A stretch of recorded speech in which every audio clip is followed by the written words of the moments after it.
I'm with Trafford Netball Club after round 3 of the ENG Under-14s Youth Netball Premier League Northern Conference. Trafford, I think every time you come to this league, you entertain us. Every game you played is relatively close. Always 1 or 2 points in it, or it's a draw, or it's just a win from you. So entertainment value, well, we thank you for being in this league, because you surely entertain us. Your first game was against Ribble. I can imagine you come away from that game quite frustrated, because today was quite an important round. You know, winning 2 games today would have given you a great chance of a top 4 place going into the last 3 games of the season. And we'll talk about those games in a minute, because they're very winnable games for you as well. But unfortunately, the Ribble game, even though you was in the game for large periods, it was very close. They come away with a 3-point win. So can you identify what kind of was the factor in why you didn't get the win there?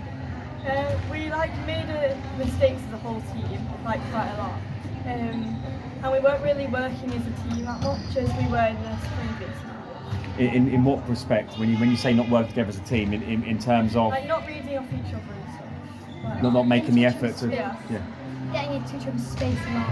Yeah. And not communicating as a team.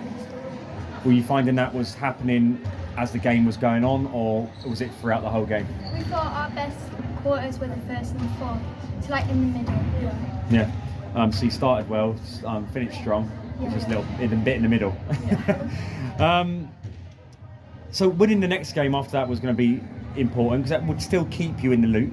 A great game of netball. I kind of thought it was you were gonna get outdone again, and in the last little bit. Oaksway came on strong. You were 7 or 8 points ahead, so you threw away a big lead. They've come back, and you've got the win at the very last couple of minutes there, or last minute. You kind of sealed it. How are you relieved you just got through that game, or are you kind of disappointed you kind of threw away a big lead and made it hard for yourself? I think we've shown that we were the better side, and we did more communication with our team. Yeah. But I think we just got a bit nervous in the end.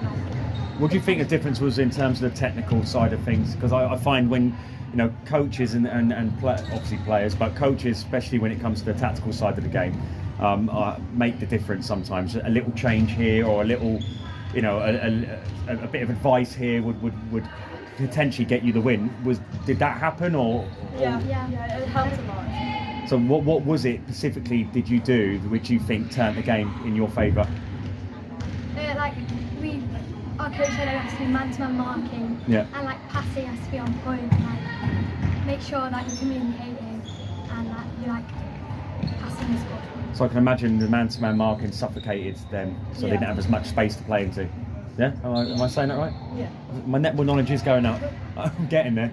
I think that's you're in 6th place, 5 points, 1 point behind the top 4. You've got 3 games left: Chester, Wyre, and Grangetown. So out of those 3 games, how many wins do you think is achievable for you? I think we can definitely do 2. Yeah, same. Yeah, and they would be, out of those 3 teams, Wyre, Grangetown and Chester, who do you think you can get the wins against? Chester and Wyre. Yeah. Cool. That's going to be the caption now. We can beat Chester and Wyre. They fell into that trap, didn't they? Do what the experienced ones do, just say no comment. But girls, entertainment value, incredible. We're loving watching you in this league, so well done. The next 3 games are very, very important for you, so get back to the drawing board, work hard in training, and we look forward to seeing you again in round 4. Well done, Trafford. Thank you.